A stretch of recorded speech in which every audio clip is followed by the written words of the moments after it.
So the question is this: STULIP, sovereignty, total depravity, unconditional election. How do the reformers deal with Acts 18:19? So you have every Sabbath, Paul would reason in the synagogue, trying to persuade Jews and Greeks, persuade them that they're unelect, persuade them into the election that will be effectual. What about this one? Paul was preaching all the time, which seems weird. If he knows that only a certain number are going to be elect, you preach it once and you get to the next crowd. But anyway, Paul was opposed by the people that he was preaching to. And here's what he says to them. He tore his clothes, right? He shook out his clothes and he says to them, "Your blood be on your own heads. I am innocent from now on. I'm innocent. From now on, I go to the other Gentiles." Well, hold on. Why is he making it sound like it's their fault because he was given this great preaching, but they're not believing? Shouldn't he say something like, your blood, I guess it's on God's hands because,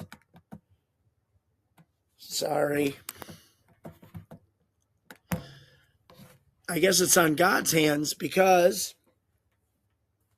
he's the one that unconditionally elected some, and some of you are just reprobates and you won't listen anyway.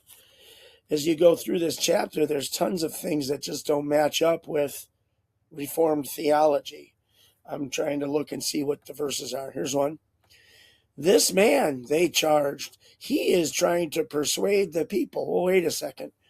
Persuade them of what? I thought they were so spiritually discerned and spiritually out of touch that if they're unbelievers, they wouldn't know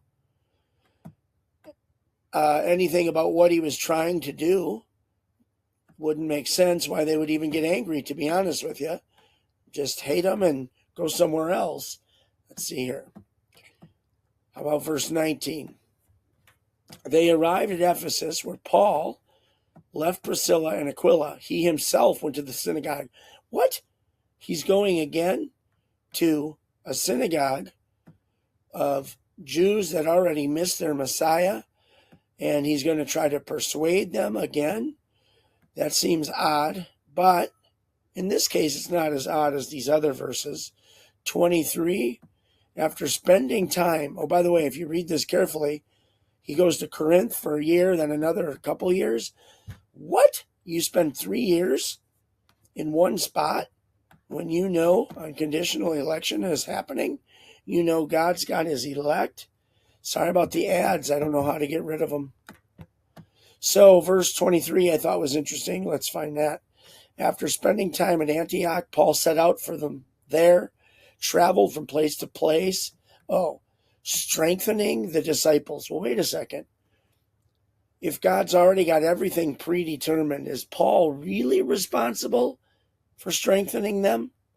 Shouldn't he say, whatever God decreed to be the strength of these disciples, or Romans 12:3, whatever faith that God was going to give to these disciples would ultimately amount to the amount of strength that each disciple would have and each gift that would be manifest. But he doesn't say anything like that. Paul gives himself credit for strengthening, Luke, right, the writer of Acts. He gives credit to Paul for strengthening the disciples. That seems out of place. See, 24 through 26 also. Meanwhile, a Jew named Apollos, come to Ephesus.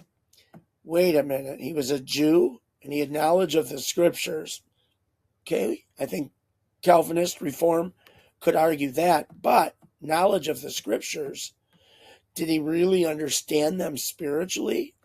Don't know. He couldn't if he wasn't born again yet. Let's read on.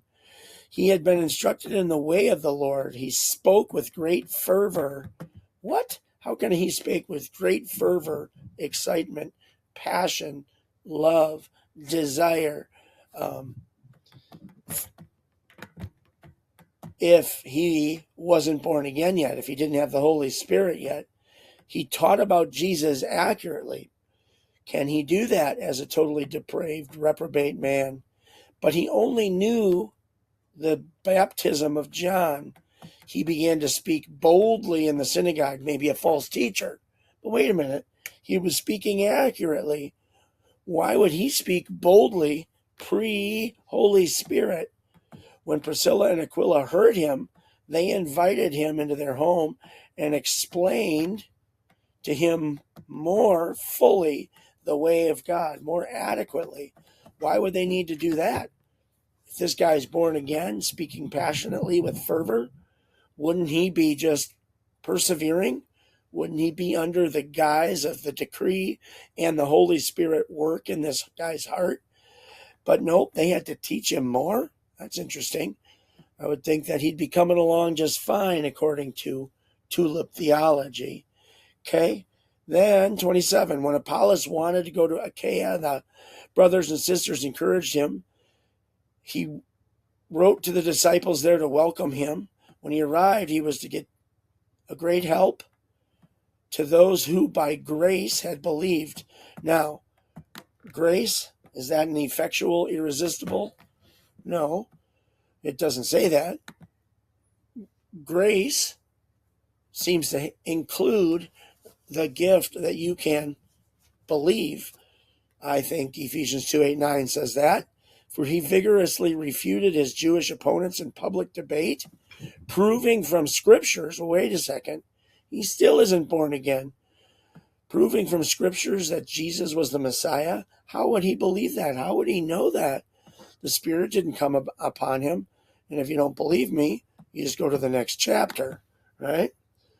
You can read the first 10 verses for yourself to see this guy had not been filled with the Holy Spirit yet.